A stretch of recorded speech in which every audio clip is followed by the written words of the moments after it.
തൽസമയമൽപ്പം വെള്ളവും കൊടുക്കേണ്ടതാ, സക്കറാത്ത് സമയം ദാഹത്തിനുതകുന്നതാ. ഇത് മുഗ്നിയിൽ നീ നോക്കിയാൽ കാണുന്നതാ. 330 ഭാഗമൊന്നിൽ വന്നതാ. തുണി കൊണ്ട് വെള്ളം തൊട്ട് നീ നനയ്ക്കേണ്ടതാ. ഇരുചുണ്ടുകൾ ഉണങ്ങാതെ സൂക്ഷിക്കേണ്ടതാ. ഗുനിയത്തിലുണ്ടിത് നോക്കിയാൽ കാണുന്നതാ. 28-ാം പേജ് 1-ൽ വന്നതാ. തേൻ ഉള്ളിൽ ഉള്ളത് മരണസമയം നല്ലതാ എന്നുള്ളതും നബി മുസ്തഫ പറയുന്നതാ. അത് 196-ലുണ്ടൽ ബറക്കത്തിൽ, മക്കീയത്തിൽ 119-ൽ.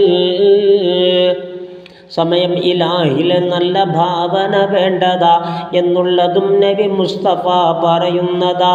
എനിക്കെൻ്റെ റബ്ബ് പൊറുക്കുമെന്നുറക്കേണ്ടതാ, കൃപ ചെയ്തു തരുമവനെന്നു തന്നോർക്കേണ്ടതാ.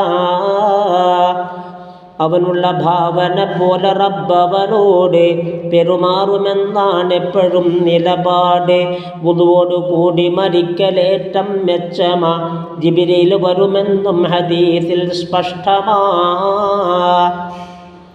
ഇതുപോലെ ബിഗ്യയിലുള്ളതായി കാണുന്നതാ.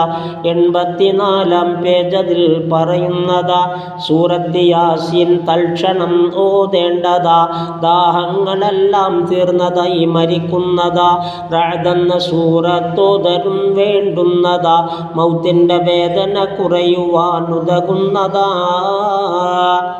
മരണം കഴിഞ്ഞാൽ മയ്യിത്തിൻ്റെ സമീപത്തും ഓതാം ഖുർആൻ എന്നാണ് റംലി റിവായത്തും. 498-ലുണ്ടത് വിശദമായി നോക്കാം. ബുജൈരിമി ഭാഗം 1-ൽ ശ്രദ്ധയാ.